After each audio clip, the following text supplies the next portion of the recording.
Hi guys, and welcome to tonight's live music tech webinar.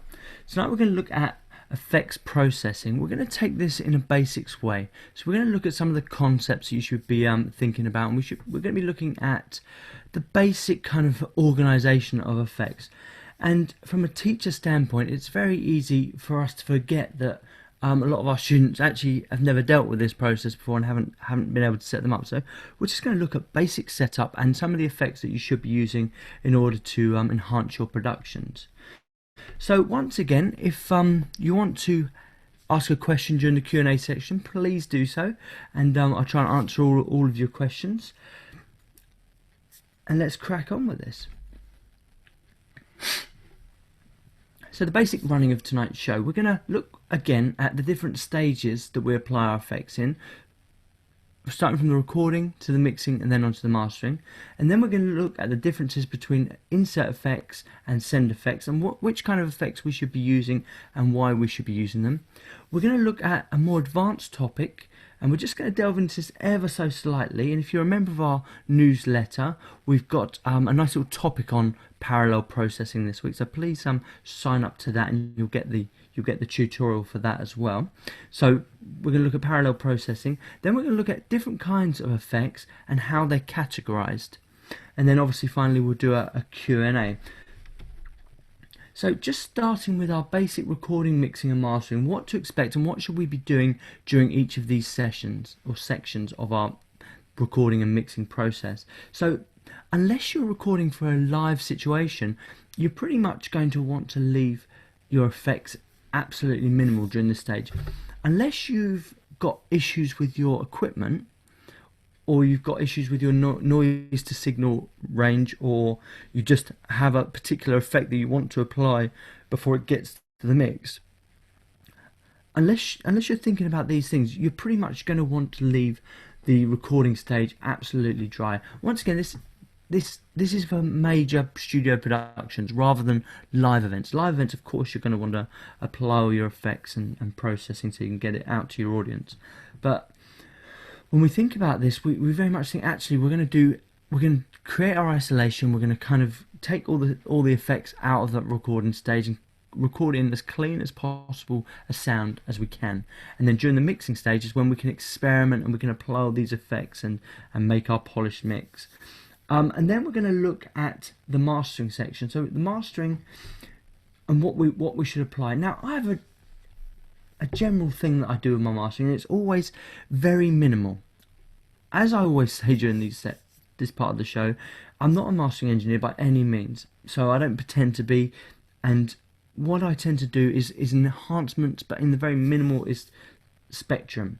So unless my tracks are going off to be professionally mastered, I'll just do some very minor enhancements, starting with the way that the chain works. Now let me just bring my mouse into shot here, and what you can see is this is a very obvious chain. Okay, it starts at the top and it goes all the way to the bottom before it leaves and goes off to our speakers.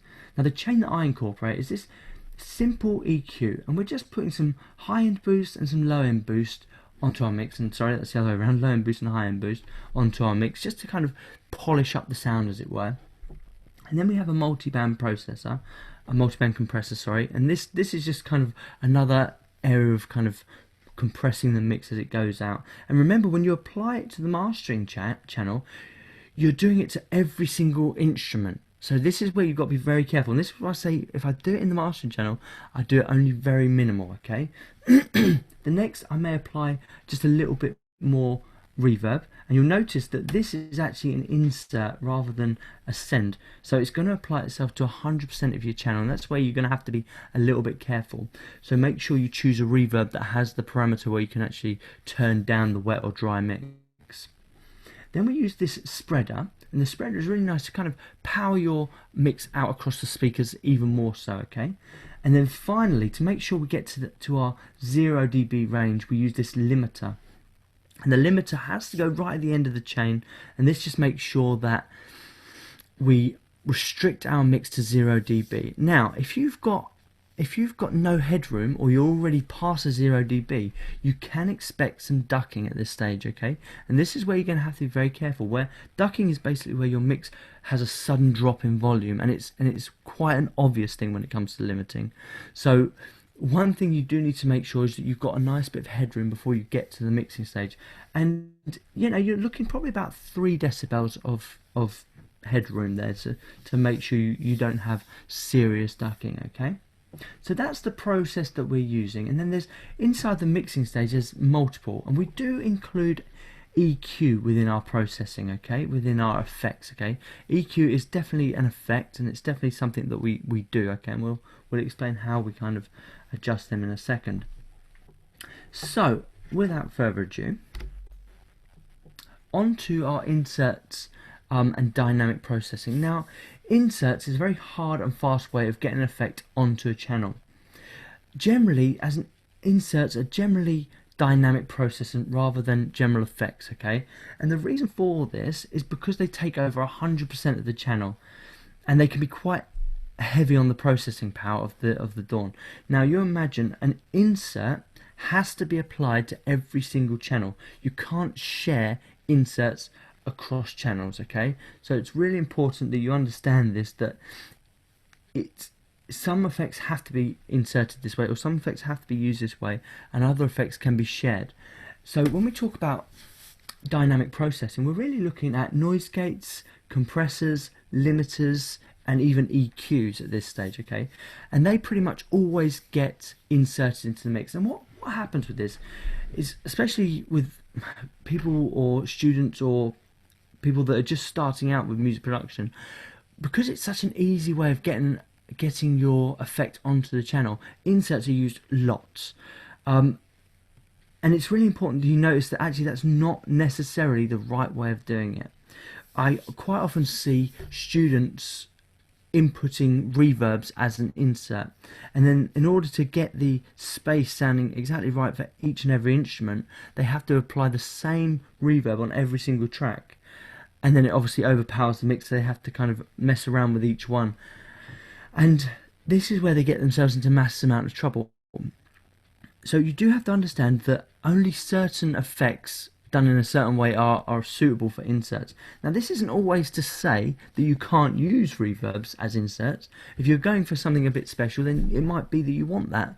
But as a rule of thumb, something that just kind of go to and this is the way you should do it, reverbs are generally left as sends, same as delays, and same as all kinds of other modulation effects and things like that, things that are going to give some kind of spatial awareness to the sound, okay? And we tend to use dynamic processing for our inserts. And how this works, same again, we think about it as a chain. So we think about our input sound coming from the microphone, going down, and firstly it hits the noise gate, so it gets the noise below the threshold gets cut out, then it gets de-eased, then it goes to the compressor to have this kind of gain reduction, sorry, it gets this oh, sorry, I've lost my words. It gets some gain reduction applied there so that it flattens out the sound. And then we apply a reverb. And you can, sorry, then we apply EQ. And you can adjust these in whichever way you want. But just be aware that depending on which way they are in this chain, they will react differently, okay? And then once it's gone through all the processing, it then goes to our output, okay? And that's a very simple chain. Inserts are very simple, they're hard and fast, they take over 100% of the channel, so they apply themselves to the whole channel, and then they go to the output. And the final consideration is making sure that you understand that if you have to apply it to every single channel, it's going to be quite heavy on your computer or your DAW, which, unless you've got a really powerful computer, this could bulk it down very, very quickly, so just be very aware of that. So now let's look at our sends or our aux effects. Now how the aux works is just a little bit more complex. So what we've got, and I'll just bring my mouse into view again, is we've got this bus channel or this aux channel, and you'll notice that in this insert slot I've applied this reverb. Now what this is doing is it's just setting up a reverb channel. There's actually no audio on this until I run this sends through to it. So you can see here that I've got this bus 2, which is our aux 2 here, I've got it labelled down there, and I've turned up this green dial, so it's about 45%.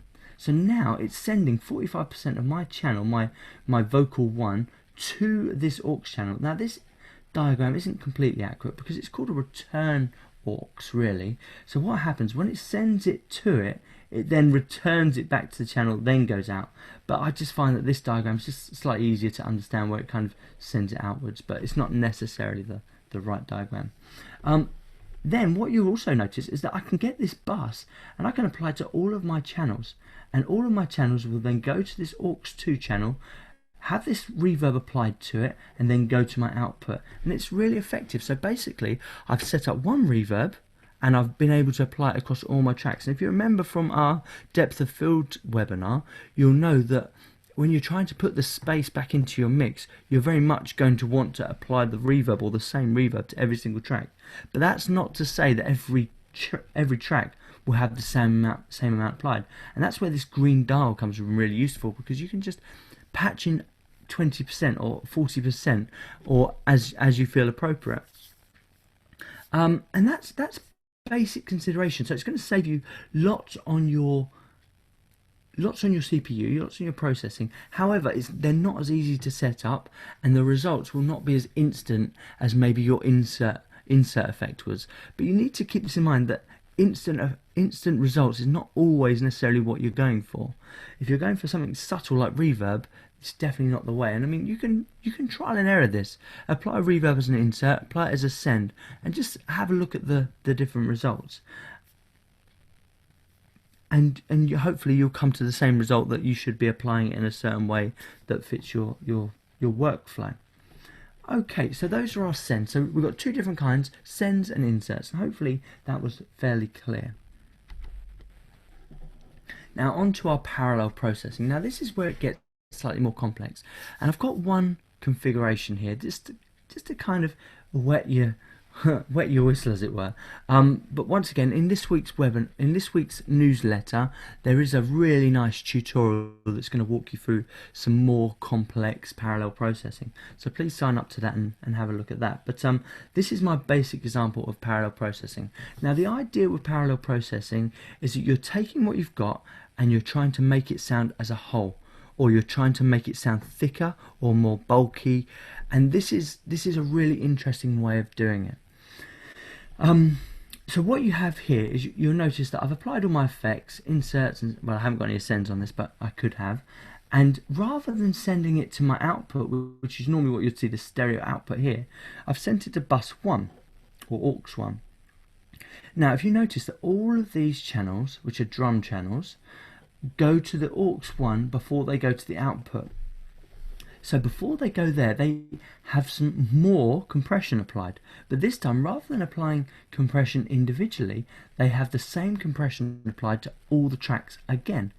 Now, something interesting with parallel processing is, if I wanted to, I could actually take this output and send it to another bus, or send it back on itself, giving it even more, so there really is no end to the kind of configurations. But this is just a basic thing. So this is taking all of these inputs and chucking it through a processor before pushing it then to the output. And generally you're going to get this very much enhanced, powerful drum sound, which is it's becoming very popular. I think there was one, I think it's called like the New York drum compression, which is based on parallel processing, which is worth having a look at as well. So there we go. With our effects, we then start talking about routing, and it does get quite complex, but you do have to understand the basics of routing in order to understand how your effects are applied and how they basically work. Okay. Now let's just have a little look at the basic different kinds of effects. So what we have is, I've kind of grouped them into 4 areas here, but as you see underneath, I've actually narrowed it down even further, and you can narrow effects down to kind of 3 categories: loudness, frequency, and space. And that's basically saying that an effect will apply itself in one of those 3 ways. So it will apply itself to deal with loudness, it will apply itself to deal with frequency, or it will apply itself to deal with some kind of spatial effect. And then you have this extra category, which is transform. Now a transform is basically where it takes not just loudness on its own, but it takes frequency as well, or it takes loudness and space, or it takes all three. Okay, so that's where the transform comes in, where the effect is doing multiple processing in one, like a delay effect. Now, here's how I've categorized them. My dynamic processing, and there is a little bit of kind of leeway. Sometimes they do go over into others, but in a kind of generic way, I've done this. So, dynamic processing, we have EQ, our gains and levels, we have our compression, our noise gating, our limiting, our expander, and our de-easer. For spatial awareness plugins, we have our reverb, but we also have filters because they deal with the space around us, and EQ again. We have delays and echoes, and we also have this idea of a stereo spreader where it kind of separating our mix out even further across the stereo field. Then we have our modulation effects, which are basically the effects that add a little bit of movement to our sound. So we have chorus, tremolo, vibrato, flange, phaser, ring shifter, and then this rotating cabinet that you would find in something like a Fender Rhodes piano. And then finally we have the many millions of distortions that are out there, and I've just labelled a couple, which is overdrive, fuzz, and bit crusher. In the coming weeks we are going to discuss these in more depth, but I just wanted to give you a kind of breeze about the effects that you could be looking at, the kind of effects that you should be experimenting with to enhance your mixes, and how they work in terms of a general way. Okay, so we will be covering these in more depth in later webinars, but this is the way I'm seeing effects. This is the way I apply them. This is the way I think about them. Okay, in a very basic way. Okay, that was a quick whirlwind tour there. Once again, we will be looking more in depth about how to get the effects applied, and we will be looking at kind of using the effects more. Now, a couple of things you might want to look at. Once again, I'm going to say about the newsletter this week, which has that wonderful tutorial on it, but I'm also going to say about the presentations area, which we talk about lots of different effects, and we give examples in that.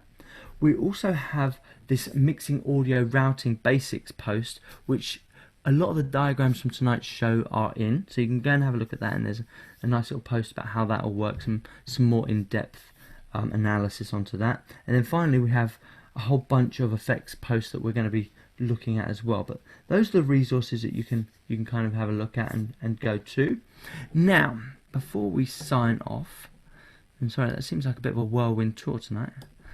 I thought that would take me a bit longer, to be fair. Before we sign off, let's see if anyone's around, see if anyone has anything else to add to the pot. So let's go to our discussion board first. Okay, and then let's go to our Q&A board.